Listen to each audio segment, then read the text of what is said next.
एक गांव के लोग इस बात से हैरान हो चुके थे कि इस गांव की आखिर कोई न कोई लड़की आए दिन कैसे प्रेग्नेंट हो जा रही है। घर वाले जब पूछते हैं प्रेगनेंटी का कारण, तो लड़कियां साफ तौर पे मना कर देती हैं कि हमारे किसी से संबंध नहीं है। लोग यकीन नहीं करते हैं, विश्वास नहीं करते हैं। लेकिन वो लड़कियां जो प्रेग्नेंट हो चुकी थी वो भी इस बात से हैरान थी कि आखिर हम प्रेग्नेंट कैसे हो जा रहे हैं, हमने तो किसी के साथ कोई यौन संबंध बनाया ही नहीं। इस बात से केवल लड़कियों के परिजन ही नहीं, वो लड़कियां भी परेशान थी जो किसी के साथ संबंध नहीं बनाई हैं और वो प्रेग्नेंट हो गई हैं। कुछ लोगों ने तो इस बात को सिरे से खारिज कर दिया कि वो लड़कियां सही बोल रही हैं कि हमारा किसी के साथ संबंध नहीं है, क्योंकि कोई यकीन ही नहीं कर सकता कि अगर किसी के साथ किसी लड़की के संबंध नहीं है वो भी प्रेग्नेंट हो जा रही है। कुछ लोगों ने तो एबार्शन करवाया और कुछ लोगों ने तो आत्महत्या कर ली। जब कुछ लड़कियां धीरे धीरे आत्महत्या करना शुरू कर दी तो और उस गांव के लिए और एक भयानक खबर हो गई और लोग सदमे में जीने लगे। सबको ये डर सताने लगा कि आज उस लड़की के साथ हुआ है, कल हमारी भी लड़की के साथ ऐसा हो सकता है। लेकिन सबसे जो हैरानी करने वाली बात ये थी कि आखिर लड़कियां प्रेग्नेंट हो कैसे रही हैं। एक नहीं, दो नहीं, दर्जनों केस ऐसे देखने को मिल चुके थे उस गांव में जो लड़कियां प्रेग्नेंट हो चुकी थी और सभी लड़कियों का एक ही कहना था कि हमारे किसी से कोई संबंध नहीं है। लोग यकीन नहीं कर रहे थे, विश्वास नहीं कर रहे थे। लेकिन जब लड़कियां आत्महत्या करने लगी तो लोग अब सदमे में आ गए कि आज ये कहानी हमारे घर न हो जाए। कुछ लोगों ने बैठ करके मीटिंग किया और चर्चाएं की, विचार विमर्श किया कि आखिर इसका सलूशन हम लोग कैसे निकाल सकते हैं। लोगों ने पुलिस को खबर की और पुलिस गांव में एंट्री करती है और लोगों से बात करती है। लेकिन पुलिस भी इस बात को मानने के लिए तैयार नहीं थी कि वो लड़कियां सही बोल रही हैं जो प्रेग्नेंट थी कि मेरा किसी के साथ संबंध नहीं है। आज की जो कहानी है वो बहुत ही चौंकाने वाली है। आप इसकी पूरी हकीकत जानेंगे तो हैरान रह जाएंगे, सिहर जाएंगे। नमस्कार, आदाब, सत श्री अकाल। मेरा नाम अरविंद कुमार सिंह है और आप न्यूज़ 9 नेटवर्क का ये स्पेशल एपिसोड देख रहे हैं जहां पे हम क्राइम की स्टोरी की खबरें सुनाते हैं और लोगों को जागरूक करते हैं। आज की भी कहानी ऐसी है कि जिसे जानकर आप हैरान हो जाएंगे कि आखिर ये भला कैसे संभव हो सकता है।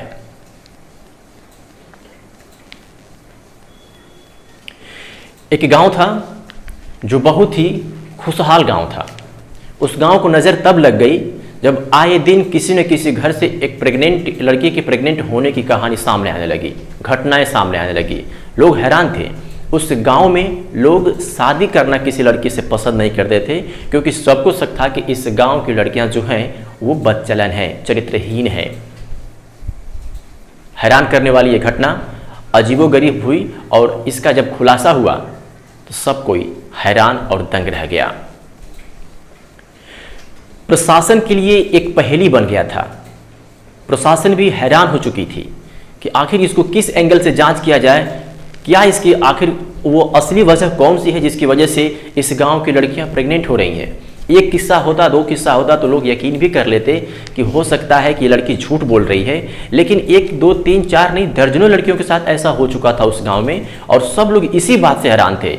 हैरानी तब और ज़्यादा बढ़ गई जब लड़कियों ने सुसाइड करना शुरू कर दिया। लड़कियों ने सुसाइड करते वक्त एक नोट लिखा और उस पर स्पष्ट रूप से ये बताया कि मेरे किसी से संबंध नहीं है लेकिन मैं प्रेग्नेंट हूँ और घर वाले यकीन नहीं कर रहे हैं, इसलिए मैं आत्महत्या कर रही हूँ। धीरे धीरे उस गांव से 6-7 लड़कियों की मौत हो चुकी थी, यानी उन लोगों ने सुसाइड कर लिया था और सबके नोट्स पे एक ही बात थी कि हमारे किसी से संबंध नहीं। फिर भी हमारे घर वाले इस बात को नहीं मानते हैं कि हमारे किसी से संबंध हैं। उनका साफ तौर पे कहना है कि कोई न कोई किसी ने के साथ तुम्हारा संबंध है, तभी तुम्हारे पेट में ये बच्चा पल रहा है। लोग जब अपनी लड़कियों को लेकर के हॉस्पिटल जाते थे, एबॉर्शन की बात करते थे तो लोग राज़ी नहीं होते। डॉक्टर साफ तौर पे मना करता था कि ये कानूनन अपराध है, हम इसका एबॉर्शन नहीं कर सकते थे। क्योंकि कुंवारेपन में लड़कियों का प्रेग्नेंट होना एक बहुत बड़ी बात थी और यही वजह थी कि उस गांव में कोई अपने लड़के का शादी करना पसंद नहीं करता था। सबको यह शक हो गया था कि इस गांव की लड़कियां बदचलन है। लेकिन जब लड़कियों के मरने का सिलसिला जब तेज हुआ, उनकी संख्याएं बढ़ने लगी, तब प्रशासन ने इसको गंभीरता से लिया और इस पर जांच कमेटी बैठाई, लोगों से पूछताछ की। पुलिस का यह मानना था कि कोई एक बहुत बड़ा ही इसमें रहस्य छुपा है जिससे कि लड़कियां प्रेग्नेंट हो जा रही हैं और किसी को पता नहीं चल रहा है। पुलिस गांव में जाती है और वहां के लोगों से बात करती है और वो पुलिस उन लोगों से एक रिक्वेस्ट करती है कि आप लोगों की मदद के बिना इस मामले का खुलासा करना हम लोगों के लिए संभव नहीं है, इसलिए आप लोगों की मदद हमें करनी होगी और आपके सहयोग से ही इस मामले का खुलासा हो सकता है, इसमें आप लोगों की हमें मदद चाहिए। लोग राजी होते हैं। पुलिस उनके सामने एक शर्त रखती है कि अब किसी के घर में अगर इस तरह की घटना होती है तो कृपया उस लड़की पर कोई प्रेशर न बनाए, उससे अच्छे से बात करें, अच्छे से व्यवहार करें और उसकी सूचना हमको दें। 10, 12, 15 दिन तक ये मामला शांत रहता है। कुछ दिनों के बाद फिर ये मामला उभर जाता है, क्योंकि गांव में पुलिस का पहरा हो गया था, जांच टीमें छापा मार रही थी, पता करने की कोशिश कर रही थी कि आखिर इसकी असली वजह क्या है। तो कुछ दिन तक मामला शांत था, लेकिन फिर धीरे धीरे ये मामला आगे बढ़ने लगा। अब पुलिस के पास ऐसे 6 से 7 केस आ गए थे जिसमें एक ही बात थी कि लड़की के साथ किसी के संबंध नहीं है, यानी लड़की किसी से संबंध नहीं बनाए हैं, फिर भी वो प्रेग्नेंट है। पुलिस ने उन लड़कियों को मेडिकल प्रशिक्षण के लिए बुलाया। हालांकि कुछ लड़कियां तो राजी नहीं हुई कि हम इस मामले, क्योंकि उनको अपनी इज्जत मान सम्मान की पड़ी हुई थी, लेकिन पुलिस ने रिक्वेस्ट किया था और कुछ लड़कियां उसमें जागरूक हुई कि जब तक हम पुलिस को इस मामले में हम उनकी हेल्प नहीं करेंगे तब तक हमारा कुछ नहीं हो सकता। आए दिन आज हमारी तरह कोई और लड़की इस मामले का शिकार बन सकती है। कुंवारेपन में अगर कोई लड़की प्रेग्नेंट हो जाती है तो उसे लोग चरित्रहीन कह करके पुकारते हैं, उसे गंदी नज़रों से देखते हैं और ये लड़की के लिए सबसे बड़ा अपमानजनक शब्द होता है जिसे वो बर्दाश्त नहीं कर सकती है। लड़कियों ने भी पुलिस का खूब साथ दिया, लड़कियों ने परिजनों का भी साथ दिया और 6 लड़कियों को पुलिस ने उठाया और जा करके उनका प्रशिक्षण कराया और एक टेस्ट कराया जिसका नाम है पीपी टेस्ट, यानी अगर उसे ये कहा जाए कि उस टेस्ट का नाम है प्रसव पूर्व पितृत्व प्रशिक्षण जांच। इस जांच से पता चलता है कि आखिर ये बच्चा जो लड़की के पेट में पल रहा है वो किसका है। पुलिस ने जब जांच किया तो हैराने वाली बात सामने आई। एक ऐसा खुलासा हुआ जो पुलिस के लिए और भी पहेली बन गया और उनको सोचने पर मजबूर कर दिया। कठिन पहेली बन गई क्योंकि सभी लड़कियों के अंदर एक ही टेस्ट था, एक ही लक्षण पाए गए थे। पीपी टेस्ट में एक ही सिंपल मिला 6 लड़कियों के अंदर। पुलिस ने तो ये तो खुलासा अब कर लिया था कि कोई एक ही लड़का है जो इन लड़कियों को अपना शिकार बनाया है और इनके साथ संबंध बनाए हैं, लेकिन अब वो लड़का मिले तो कैसे मिले। पुलिस ने जांच कर उन लड़कियों को सकुशल उनके घर भेज दिया, उनके परिजनों से बात की और उस गांव में जो पुलिस का मुखबिर होता है और कुछ परिजनों की हेल्प से ये पता करने लगा कि इस गांव के कितने लड़के ऐसे हैं जो मनबड़ किस्म के हैं, जो अय्यास है, जो जिनका सेक्स करना पेशा है और जो जिनकी नज़र लड़कियों पर हमेशा बुरी रहती है, बुरी नज़र से उनको देखते हैं, उनको बहलाते फुसलाते हैं और फिर उनके साथ संबंध बनाते हैं। लोगों के कहने पर 4 से 5 संदिग्ध व्यक्तियों को, लड़कों को पुलिस गिरफ्तार करती है, पूछताछ ले लेकर के जाती है, उनको टॉर्चर करती है, उनसे पूछती है, थर्ड डिग्री का भी इस्तेमाल करती है, लेकिन वो बार बार एक ही बात कहते हैं कि सर हमने ऐसा नहीं किया है, सर हमने ऐसा नहीं किया है, हमारा टेस्ट कर लिया जाए, हम ऐसा नहीं किए हैं। पुलिस हार मान करके जब वो नहीं बताती है तो वो पुलिस उन 6 लड़कों का टेस्ट करती है, लेकिन वहाँ पर भी वो सैंपल मैच नहीं करता है जो लड़कियों से लिए गए थे। पुलिस के लिए दिन प्रतिदिन ये कहानी और ये रहस्यमयी घटना दिन प्रतिदिन बढ़ती जा रही थी और प्रशासन को हैरान कर देने वाली थी कि आखिर इस पहेली को कैसे सुलझाया जाए। अचानक कुछ महीने बाद एक लड़की का पुलिस वाले को फ़ोन आता है और वो लड़की उस गांव की नहीं बल्कि दूसरे गांव की, पड़ोसी गांव की वो लड़की थी। और उस फ़ोन पर वो लड़की इस मामले का खुलासा करती है और पुलिस को बताती है, और उस लड़की के कहने पर पुलिस उस लड़के को गिरफ्तार करती है जिसको उस लड़की ने बताया था।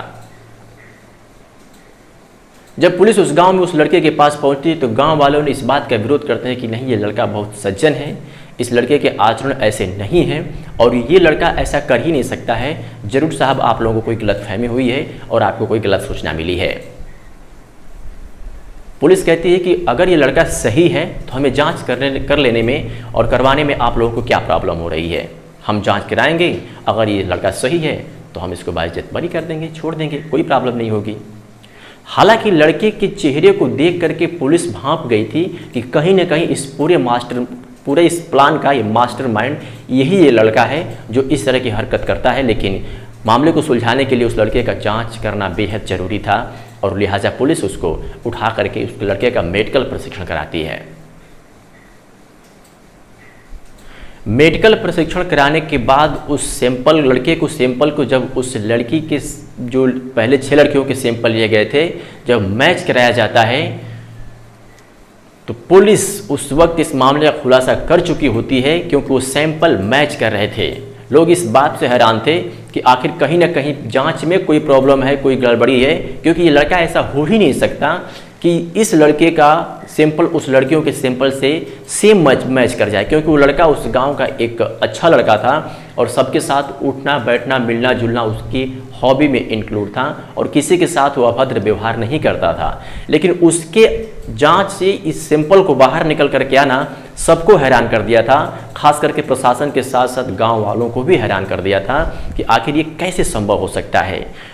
और जांच में जब ये सैंपल लड़कियों के मैच करते हैं तो पुलिस उस लड़के से जानने की कोशिश करती है, लेकिन वो लड़का बताता नहीं है।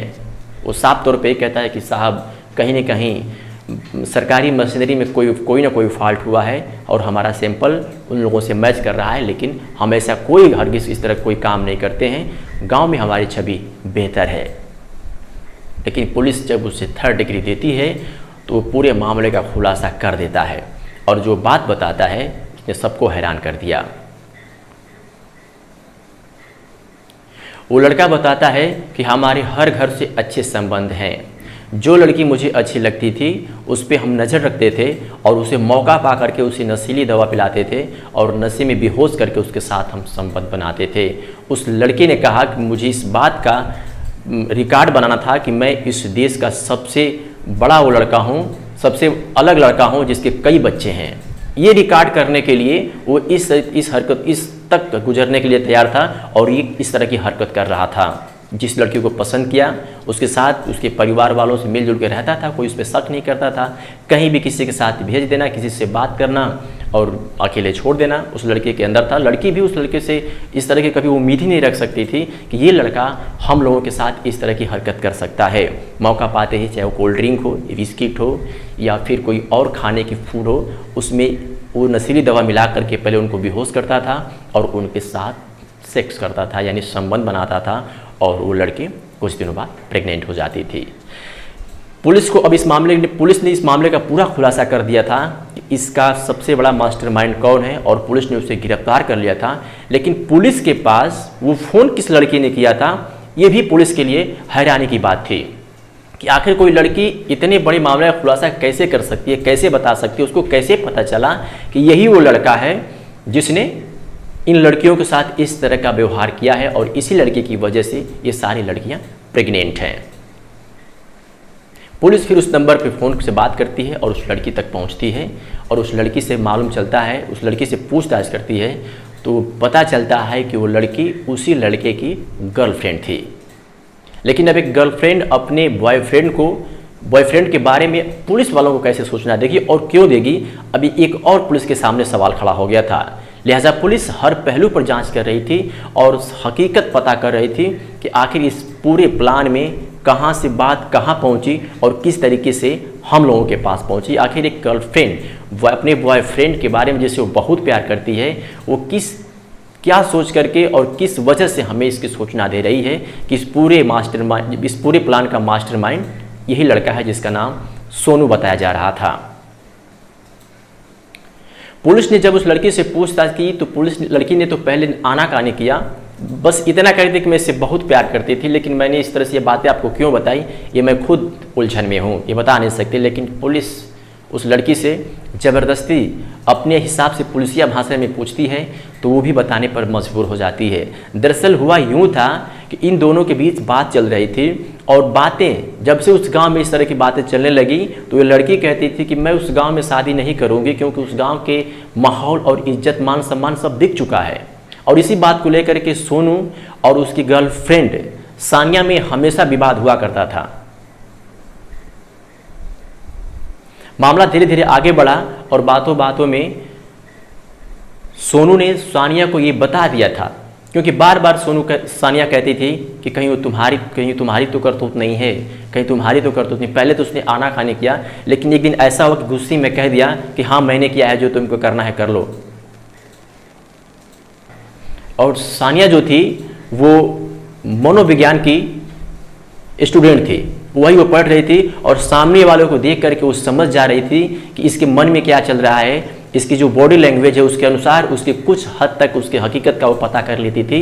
और जैसे ही सोनू ने इस बात कहा था सानिया को कि हाँ ये काम मैंने ही किया है, बोलो क्या कर लोगी, यही बात उसके दिमाग में इस कदर ऐड हुई, कहीं न कहीं सानिया के मन में और उसके दिलो दिमाग में बात छा गई थी। उस बात बार बार टच कर रही थी कि ये जो सोनू कहा है इसकी बातों में सच्चाई है।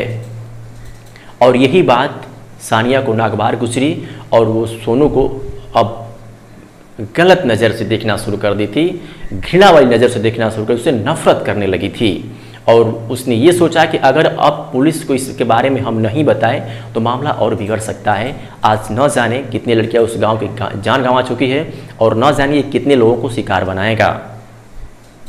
और यही बात पुलिस को सानिया ने बताया था और पुलिस ने उसे गिरफ्तार कर हमेशा के लिए सलाखों के पीछे भेज दिया।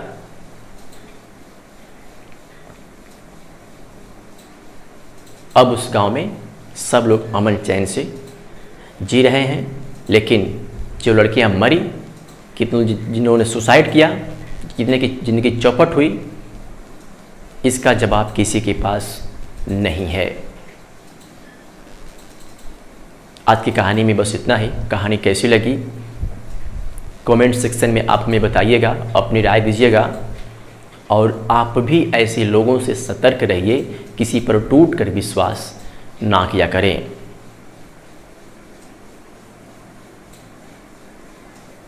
कहानी पसंद आई हुई तो वीडियो को लाइक कर दीजिएगा, दोस्तों में शेयर कर दीजिएगा, चैनल पर नए हैं तो सब्सक्राइब कर लीजिएगा, बेल आइकन को दबाना बिल्कुल ना भूलिएगा ताकि इस तरह की कहानी का नोटिफिकेशन आपके मोबाइल पर आसानी से पहुंच सके। अब चाहेंगे इजाज़त। नमस्कार, जय हिंद, वंदे मातरम।